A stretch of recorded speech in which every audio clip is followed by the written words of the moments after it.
Welcome to Permission to Evolve. I'm your host, Brandon Thielk. I'm a performance and life coach. I'm Holly Deschenes. I am Brandon's co-host and producer for this podcast. So today is our 70th episode. Super exciting.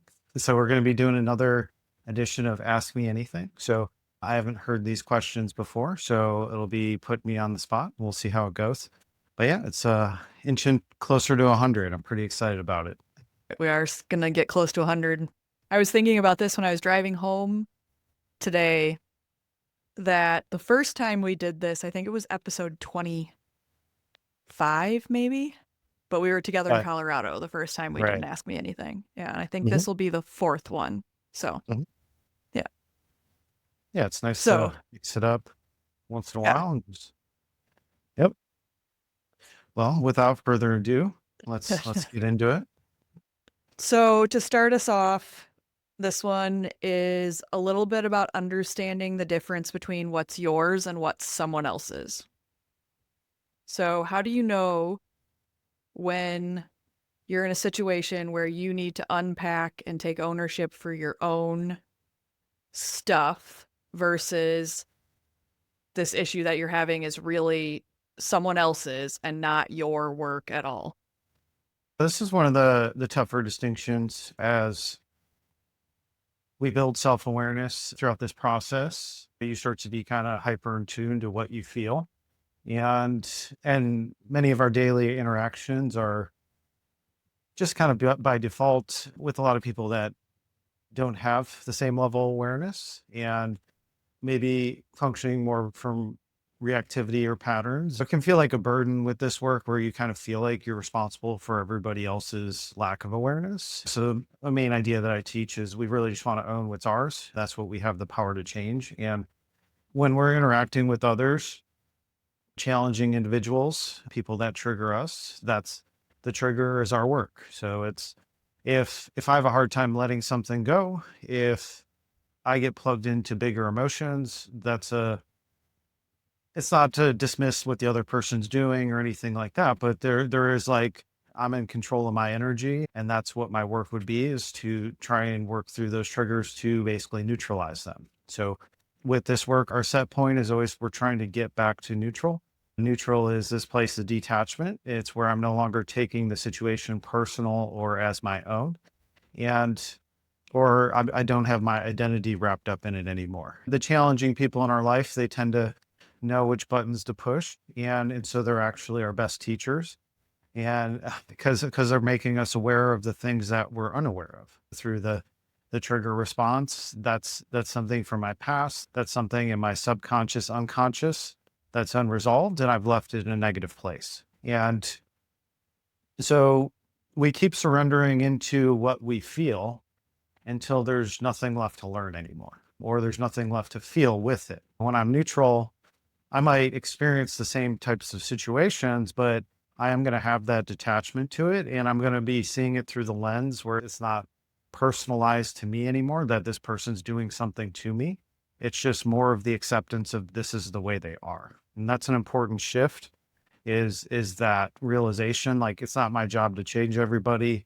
It's not my job to actually run around and have a million like heart to heart conversations with people either. We tend to think that we need to have these tough discussions all the time in order to change the situation. And sometimes that's necessary. There's a time and place for it, but there is always just this inner work part that we want to work out. And so for me, it's like every time I'm going through something, that's my first piece is I always go inward with it. Okay. It's like deep down, I know it's not actually about the person. There's something within me that's not at peace with this. And I try to get to that point of peace. And then that's when my mind surrenders it and lets it go. And this is more difficult with people you experience on a regular basis. So maybe like family members you see like a couple times a year, things like that. It's easier to kind of chart your progress there. But in the context of a marriage or like coworkers, people I'm seeing on a regular basis, it's a little bit more difficult because I don't have as much space in between the interactions. Okay. So, okay, they triggered me yesterday, they triggered me today. Like it just kind of feels like they keep poking at things. And And so that's really that case for finding some space. It's creating some sort of ritual or place where you can kind of go be in your own space to get clear on what exactly is yours. And many relationship dynamics, they are a co-creation, meaning like there's something to learn for both people. And in each of the troubled interactions, I can't control what the other person does. Like, the best relationships are relationships where people choose to grow together, and that means overcoming these types of situations together. But we don't put those expectations on other people. It is a personal choice. We can always free ourselves up if we do our own work. And so that means like I'm just continuously paying attention to how I feel, and I'm just trying to work my mind to a place where I see a broader perspective, and where I see the situation as less personal. And these things can be very personal, especially, in the context of a marriage where it's just like, okay, I'm relying on this person for certain things or whatever. That links us back to, our primary caregivers. How were our needs met with our parents? Did they show up for us in the way that we needed them to, or did they not? And so, we have this kind of we have these masculine and feminine energies within us, and it's always this balancing out that we're seeking towards. And kind of enlightenment is this idea of you kind of merge both aspects. You resolve all the issues associated with them, and then you come to center on it, and so you embody both aspects. But a lot of times, through relationship, we're learning to relate to the other energy.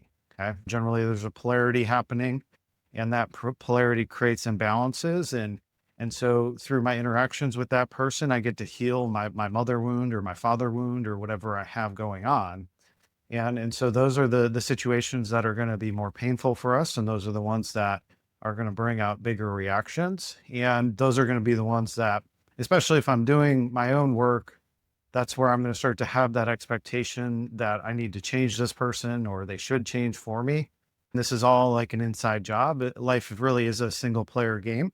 We carry our own energy no matter what. And so it's about creating that space to get clear on what exactly is mine. And that's going to show up in what I don't feel at peace with, where I have pain, disappointment, letdown, shame, guilt, grief, anger, things like that. We just want to keep coming to terms with that and neutralizing that. And so that means continuously seeing things from a higher perspective, a more detached perspective. And that's where we can truly develop that compassion to show up for that other person. Like, I can heal my wound and they still might have theirs. The deeper I understand myself, the deeper I'm going to understand other people. And so that's where I start to see the situations differently. I start to show up differently. I don't take it as personal. The people that, once we like learn the lesson internally with ourselves, it's a lot of these fringe relationships that bring these feelings out of us, they tend to just fall away pretty naturally because our energy no longer resonates with them. So they're just in our place in our life for us to learn these deeper layers. And once we master that lesson, we kind of just don't feel much for the other person anymore. And so usually they kind of fall out of our lives, or circumstances change so that we don't have to experience them anymore. It's really, we're always after that detachment, that depersonalization. How can I see this from a broader perspective? And as we work our way through that, we do start to feel more peace. We start to feel more neutral with things. That's this idea of staying present. Is I've cleaned up the past, so I no longer am projecting those expectations onto this person. And so I'm just more in the place of acceptance with them. And so in that place, they have the freedom to be whoever they are. And I'm in this place of not trying to protect myself anymore. It doesn't bother me as much because I don't feel like it's going to harm me in any way. And most of the harm we're thinking about is usually emotional based. It's usually, this person's going to hurt my feelings, or they're going to make me feel not good enough, or they're going to invalidate me, like those types of things. And we can do all that work ourselves. Once in a while, it does take a confrontation or a tough conversation. And that's usually when we need to show up more powerfully. That's usually when we need to develop the courage to take step forward in our lives. There are times where we do need to start to own our voice more and speak up. And, that might be very healing for us if we never felt heard, or we felt like the things we said weren't listened to or respected. So we might there might hit a point as we're doing the internal work where we need to take that extra step and really communicate on a new level. And that might be the piece we need to unlock. There's a million different versions of this, but hopefully I covered that pretty well. I was listening to another podcast recently, and they brought up this idea of every new epiphany is a new rut. I was just curious when they were talking about that, how you think about that. I think this goes along pretty well with the expansion contraction stuff I regularly talk about of every time my mind expands, every time something new clicks into place, there's going to be a deeper part of me that gets pulled to the surface, and that's my next step. That's my next problem to solve. Is once I have an expansion, I really have to reorganize the way I see things. So once I've gone beyond what I know, it's like now I can't go back to not knowing that. That's We could see that as a burden, or we could see that as an evolution. Now that I know this, or now that I see it this way, that starts to challenge my thinking in all these other areas. So if this is true, that starts to like kind of purify my rigid limiting beliefs where they're no longer as solid as they used to be. Okay. Because this brings that into question. That's once again, that's that contraction phase of like, okay, now that I've expanded, I know this is possible, or I understand this at a deeper level. And so we start to measure that against where we're currently operating. And then we start to see the flaw in it.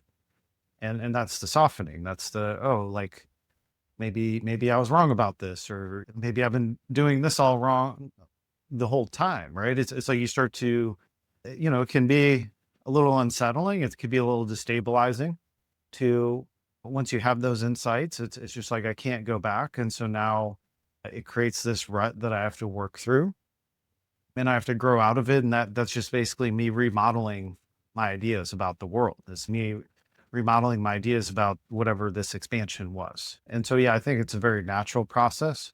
We tend to want we tend to want the breakthrough, the insight, the epiphany to be this like, oh, this now I'm good, and it's this like happy flow I'm in. But we're always just kind of met with, okay, well, this makes me question all these other things. And then that's my next steps, is to work those things out and reorganize and realign those pieces.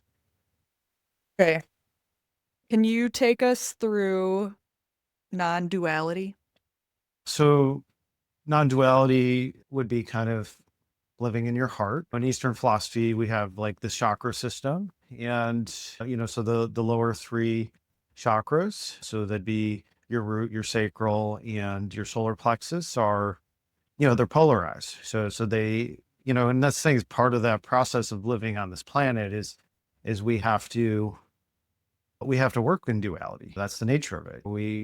We have male and female. We have, everything has its equal and opposite. It's getting to that place of kind of working through those details of, when I'm polarized, I have a lack of understanding the opposite end of the spectrum. So everything has these two components. And when I meet in the middle, that's when I gain the wisdom of both sides of it. So I understand both at a deep level when I can get to center with it. And so you'll see this a lot in relationship where, you'll attract one type of partner. Maybe it's like a, ultra masculine type energy. And then it'll be like, oh, I didn't really like that. So now we're going to switch and we're going to attract more like feminine type energies. Okay.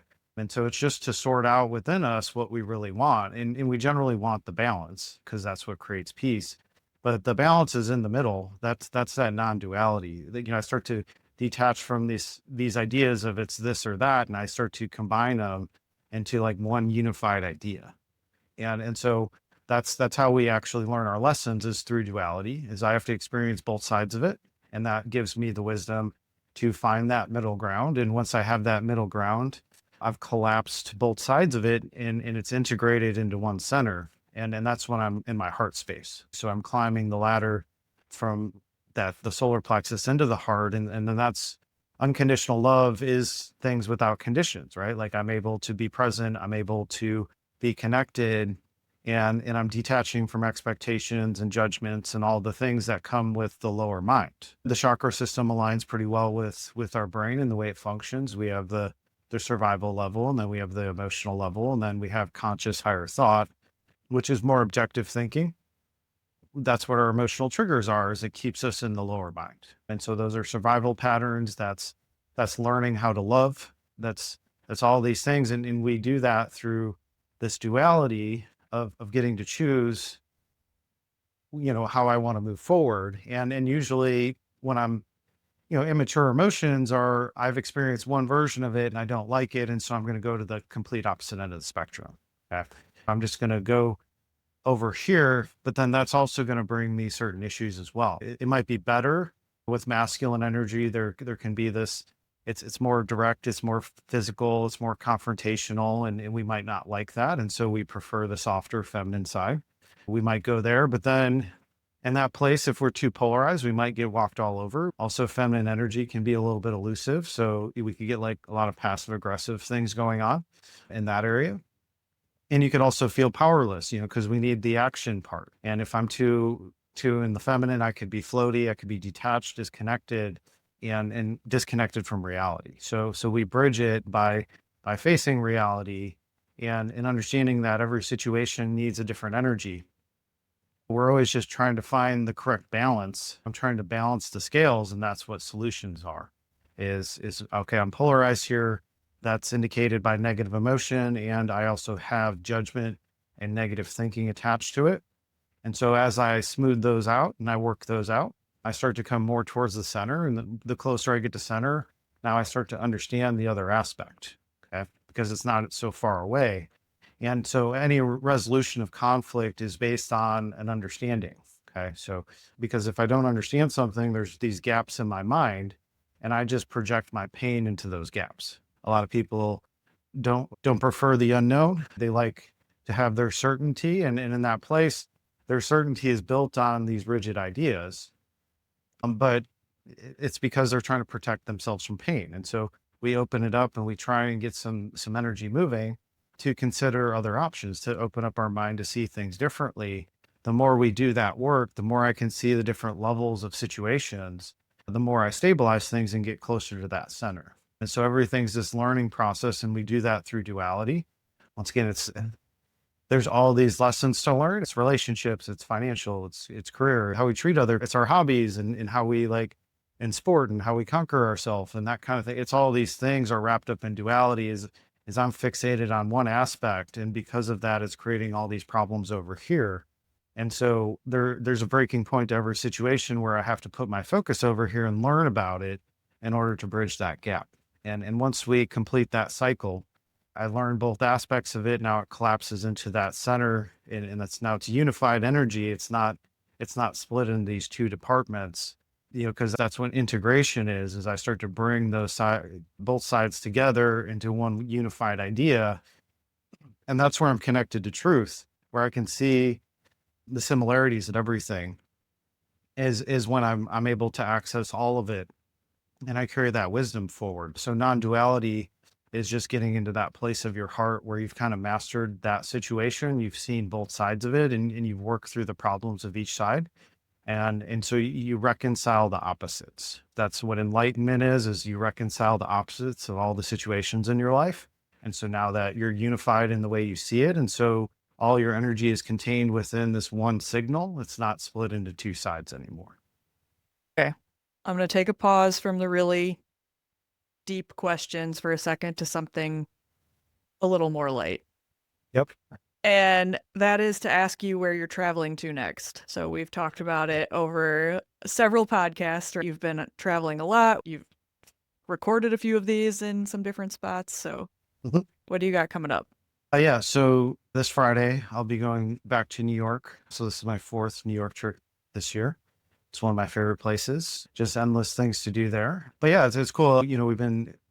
So my girlfriend has work events up there, and so I just kind of travel along because I can work from wherever. And yeah, so we're just exploring the different neighborhoods. And yeah, each time we go, there's like new ideas about what we want to do next. So we'll be doing that.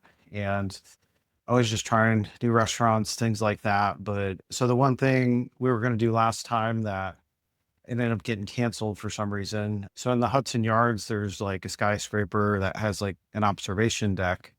And so at night on the weekends, they put a DJ up there and they kind of turn it into like a nightclub on this observation deck. So we're going to do that this Saturday. One of the places we went in Ibiza last year, they just opened up a spot in Brooklyn. So we're going to check that out Friday night. So it looks pretty crazy. It's just like this massive venue with a bunch of different things to do. And then you have probably a Broadway show as well mixed in there. We're not sure what yet, but yeah, I could go back to New York anytime. I'll probably continue to go back this year multiple times. So yeah, super excited about that. Is New York in your like long-term life plans? So in my 20s, when I was like ultra like ambitious and wanting to conquer the world, I was like, oh, I want to live like half the year in New York and half the year in Miami. That was like my ideal scenario. I had I kind of knew that was going to take me a while to like get up to speed with what that would take financially. So that was something I had in mind for a while. Yeah, I don't know if it's as accurate anymore, me being 38 at this point. Like I said, talking about marriage and having kids soon. As I grow in my career and have more resources, I think, I could go up there and spend a few months here and there. I think that's probably something that would work out well for me. But yeah, it's kind of all shifting for me right now, and I'm trying to figure out what's still accurate. And this was, yeah, one of our big goals going into the year was to spend some time up there. Also, if I'm up there and things start happening for me, it's not out of the realm of possibility. It just obviously takes a lot to live there, and I don't want to like rough it or anything at this point in my life. So if I was to go there, I would have to be pretty financially secure and at a high level for me to really enjoy it. And that's always kind of the terms I've wanted to live there. I didn't want to just like go there and scrape by. So Yeah. I've always said that if I were going to write a book, I would want to go like live in New York for 6 months to write the book because I think there's like a lot of inspiration in New York. yeah, it's just Yeah. endless. Yeah. Just all different types of people and all different types of things to see. Every neighborhood's different. So Switching gears again a little bit, let's talk about what are reasons that people self-abandon. uh, I mean, wanting to be seen as a good person or wanting to be liked, or it could be shame. They probably actually go pretty hand in hand. We self-abandon generally because we're seeking approval from another person or want their validation, want their love, whatever it is. We feel like we'd be something we're not, that's the version they're looking for. But we're disconnecting from our own authenticity in that place. And yeah, that's the stuff that we really can't get over is like, I knew better. I knew I shouldn't have. And because it disconnects us from ourselves, but then we start to, especially in relationship, and this is common with caregivers, is we start to like blend with their energy, where we start to understand what they're expecting from us. And we try to like mold or merge to what they're looking for because love is conditional. But if I'm going to walk my own path and be different, a lot of times that's shamed, right? So I call that the gauntlet, where anytime we start to branch out and it's like going against the family system or some sort of group think, if I'm not perfectly aligned with the group or the people involved, they're expecting me to be like them. A lot of times that's how we bond is relating to another person is like I'm experiencing what they're experiencing. A lot of times we override ourselves in order to go along with those things because we feel like it's easier, but it's really not easier. We lose our compass, we lose our sense of self, and we get absorbed into the expectations of others. So it kind of creates these binds on us where it's usually in response to just big emotions from caregivers or the people around us. Whoever has the dominant emotions, that generally, even if they're unhealthy emotions, people tend to give into them because that's what's easier in those moments, to just please that person. But the answer is always to not please that person, to let them feel the weight of their unfair expectations they've placed on us. And so a lot of times it's when we feel the impulse to go that way, we have to stop ourselves. We have to reset We have to tell ourselves, hey, they're just big emotions. I can't live my life this way. I can't live my life based on this person's weaknesses either. So the first step is we're trying to please somebody. And the second one is if I'm not pleasing them, then they throw guilt and shame all over me. And then that's kind of the second line of defense to get me to do what they want is if they throw that stuff on me, it feels heavy and I don't. And then I start questioning myself. I start questioning whether I'm a good person or not, and like those types of things. The weight of that can pull us back in. It's really that two-step process is I have to I have to choose not to meet the expectations of others. I actually have to stop doing that. They're going to be upset because they're used to getting that from me. They're used to me doing those things in order to make them feel better.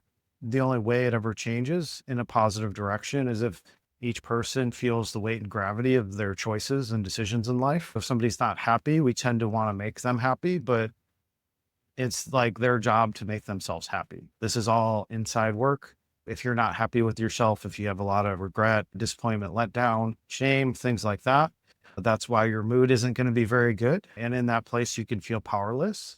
And if I throw big emotions on other people, I'm more likely to get the nice, kind people pleasers to do what I want. That's how we strengthen ourselves is we resist those temptations. We stop and we get connected to ourselves and we build that internal strength. It doesn't mean we don't help other people. It doesn't mean, given the context of the situation, maybe it's not time to dig in for a fight or anything like that. But it's just we want to start to gain our energy back and get clarity on who we are, because that's the only thing that heals that wound is me starting to honor myself more. These are all just coping mechanisms that we've learned to deal with certain stresses. Some of these experiences, situations can be pretty extreme. There's no shame in going along with it because a lot of times there's not a lot of good options given how you grew up or those types of things. But if we really want to make progress, there is kind of that tipping point where we have to withdraw and start to get connected back to ourselves. And we can always heal the wound. We can always build ourselves back up, but it does take some work. And a lot of that work does look like disappointing other people because they have these expectations that they've placed on us and they expect us to fill certain roles.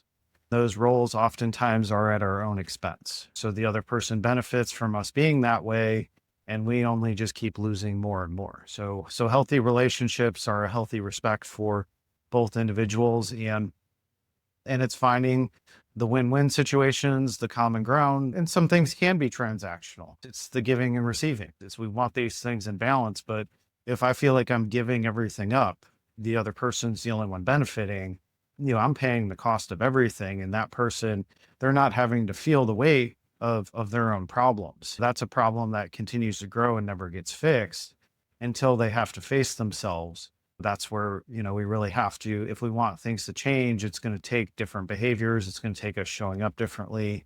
It's going to be us going through kind of okay, I'm not going to do it. And then they're going to berate me with guilt and shame to try and get me to do it. And I'm still not going to do it. Right. Because that's not a healthy dynamic. And that really hurts us a lot. By stop doing these things, we really get to this place where we can connect to ourselves more deeply and build ourselves up so that we can see these situations more in an objective lens. Rather, there's the good questions of, well, would this person do the same thing for me? Like that kind of stuff of, we start to ask those bigger questions of why am I actually even doing this? Like, and usually it's just, you've always been doing it and you don't know any other way. We need to take that step back to get the clarity on things and get that reset. So, pivoting a little bit to your story in this work, when would you say is the first time you accessed awakeness? All this stuff is a blur. It feels like lifetimes ago. It's just more of one. I always felt like I questioned things and saw things differently. I always had a problem just going along with things because everybody else said so. I think that's a version of it, just the questioning and not getting pulled into these things wholeheartedly. When you have awareness, that is a huge responsibility. You're seeing things other people aren't. I think to some degree that's always been true for me. But it was really It was a series of things of just me continuously getting stripped down to beliefs I held true. And that could have been identity stuff with like baseball or yeah. And that's even when you asked me about New York and stuff. I'm just like, yeah, that was me at one time. I'm a vastly different person now. It's all those times when you start to just keep questioning things and there's nothing you can really grasp onto because it doesn't really feel true anymore. They're just old ideas that are burning out. I remember a number of years where it just kind of felt like I didn't have any like stable ground to stand on. It felt like every time I came up with an idea or thought I was moving in a direction, everything was just like slipping away constantly. And that's because I was doing intensive work of like dismantling my mind. So there really wasn't a stable reality to operate from. I didn't have concrete ideas, like everything was like constantly moving on me. I think the big point you hear a lot of healers and things like that talk about is because like healing can become your identity too, right? Is like, oh, I'm working on myself. That can be, you can get so used to it that it's, you feel like that's all that matters and that you kind of stop living your life a little bit too. It's just like when you become raw emotionally and these things start to soften, you start to get kind of this clarity where you can operate more dynamic. There is a point where everything is just continuously getting stripped from you and it's okay. I just need to kind of ride this wave until like I hit the bottom because that's when I'll actually have some stable ground. That happened to me a number of times. Each time it was, you literally kind of like lose your mind in terms of you just like think less and less. Like everything starts to fall away and then you start to like align with just being present. And it's just kind of a, when you're used to having a busy mind or overthinking, it's like a really weird place to be when you're just like kind of sitting there and like nothing's going on. We think that we're supposed to have this commentary going on all the time, but it's just like telling you about problems. It's telling you what you're worried about. And so like when you start to like lose all that stuff, it you do just get more and more centered. And we've had this conversation before where this idea of awakening, it really isn't like that sexy. It's not like some profound thing happened and you're just like immediately different. It's like this gradual like process. And then, one day you wake up and like everything's just kind of a little bit different. And you don't know what it is. It's just more at peace. It's just having more trust in life and everything going on around you. It's this like sense that everything's going to be okay, that, nothing's that big a deal. And you lose like drives and motivations too, which is like really weird to think about. Everybody says you should have goals. Everybody says this and that, but it's all like performance mindset. But performance mindset is often built on not feeling good enough and not feeling loved and believing that if I accomplish something, that's going to solve those answers for me, those problems for me. But it's just getting to that place of seeing how it's all a game. And it's, it's more of like we talked about it last week with kind of the emotional range. It's just like everything starts to stabilize where it's just like most things aren't really a big deal at all. And there's not a lot of, I need to make this happen or I need to fix this person or like all that stuff starts to fall away too. Cause you're just like, you're self-contained, but you just kind of have this softer approach. You start to hold like goals and ideas of the future a little bit more loosely, where it's just like, yeah, I'm heading in this direction, but I don't really know what it's going to look like. I just kind of trust that I'll be given the steps every step of the way. And that always happens. And it's usually unexpected things that I wasn't even aware of. It's really this belief that when I'm ready for things, they just come into my life and I just need to keep doing what I'm doing. The work is always what's right in front of you.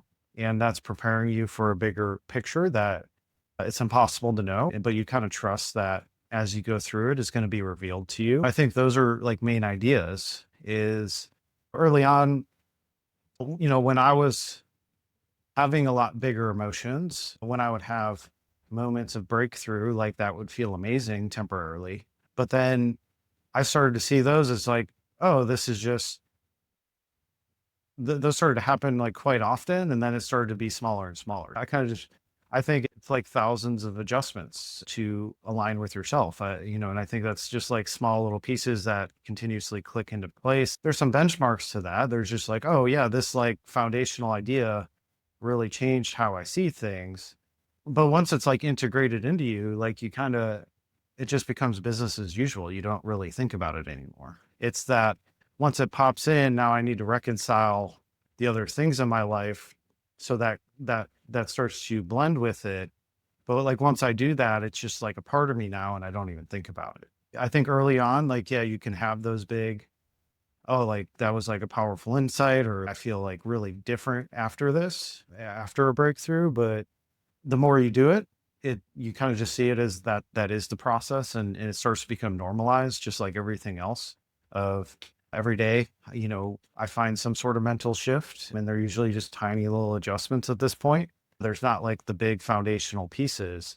So yeah, it's pretty difficult for me to trace it back to the first time, because at this point I don't see any of it as a big deal. I don't see any one thing that happened as like that's what like changed me or anything like that. It was just like a series of things, and that continued to gain momentum where I just got the message that, okay, this is just like a normal part of my life now. It's just like daily processes. So you don't have like the memory of the first time it like clicked? I'm just curious, partially. You and I have talked a little bit about a few Yeah. times that things have clicked for me where I'm like, oh, that's super different. I've had so many things that were like big in the moment, but like now it's not even conscious. It's really hard for me to go back to be like, oh yeah, that like really, because it's just a part of me now. So it's not like a memory anymore, if that makes sense. I caught this rhythm and it's just, yeah, those things were like happening and they felt big in the moment. But as I like stayed on the path, I started to see it as like, oh no, it's just the process. This is just how it goes. It stopped being like a big thing I was always searching for. Cause yeah, I mean, for a long time, I was like consciously like seeking out all my pain inside, where I was like, that's all my mind was oriented is I need to like heal everything. And there hit a point where I'm like, oh, actually, like I'm pretty good to go now. There's obviously little things that come up here and there, but yeah, I'm really racking my brain for this one. And there's no Right. like, Let me ask it differently, because maybe it would come through like a different perspective. So if you were talking like when you and I talk about it, like how do you know that you're awakening? you just like settle into yourself. You like stop thinking you need other things or you need to be somewhere else. And that you can just be like, oh, I'm like good. And I'm like here.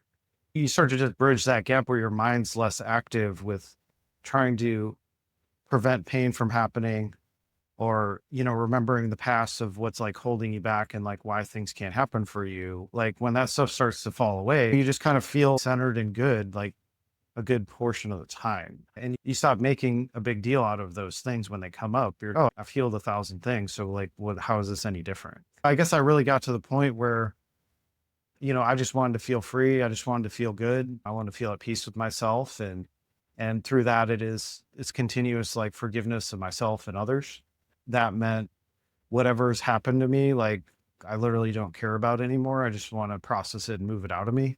So that's things like when people like motivational speakers, they have their like big stories of like these turning points and stuff. And I just like don't have that, because like I just view it all as the same. I view it as, oh yeah, like that's because once you go through it, then you're like, oh, I see why this needed to happen. Like it helps me develop these skills or it grew me in a certain way. And then you start to actually like have gratitude for those moments. You stop like fighting against something.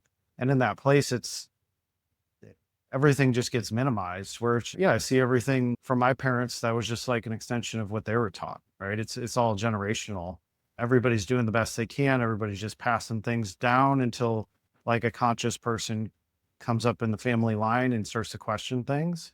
And that, that's kind of that starting point. I always did feel that way. I looked at adults when I was a kid. I was like, yeah, they're all crazy. Like none of this makes sense. I was very skeptical of everything. I wouldn't just like willingly go along with things. I was always like resistant, not always pushed back. And I think I might have came here like with some of that sense of I am here to do things differently. That led to me for years of just turning back and like cleaning up every little family pattern I saw of everything that I'm just like, oh, this is built on wounds. This isn't healthy. This isn't good. I would reconcile those things within myself. And, like I say, I just continue to do that when I become aware of it, but it's smaller and smaller things. It was my mom, once again, opened all these doors for me. So it actually became very like normalized for me, like probably like in middle school when I would just like, I would be shown different ways and I'm like, oh, okay, this unlocks something. Like I'm seeing things differently. And so it was just like these like breadcrumbs that kept like coming in, kind of leading me down a path where I think if you don't have exposure to those things, especially early on, I think, let's say you just kind of get into personal development in your 30s or 40s, and that whole period you just kind of did all the normal things. I think it is like a lot more profound, if you don't have the series of experiences the way I did, because then it is everything I believe is a lie. That's a lot to be confronted with, but like I guess I was like questioning things every step of the way. So it was just like normal for me to do that. Being able to unlock the pain, it became like fun for me, where I was just like excited to find my next thing that like made me feel lighter and more happy. Because I just remember, there was a point where I was just kind of miserable all the time. It was like really, really hard for me to smile. I was just so weighed down by all this stuff. And I think that came from being empathic and taking on so many people's energy. I really had to get clear on who I was. And so that meant questioning all the relationships in my life and trying to find that center point of, okay, what's me and what's them, question you opened up with, but then also like, yeah, how can I show up to the best of my ability and have balance in these things? Because when we're branching out, once again, we're pushing against the other side because it creates pain. We feel like we have to fight against it, but it was more of hitting that point of surrender over and over again, that like, I don't want to carry all these things and I just want to do things differently. And I want to be at peace with that. So you mentioned this a little bit when we were talking about New York and all like different restaurants and things that you like to go to. But I'm curious if you have a favorite restaurant and then like why? What is it that makes it your favorite?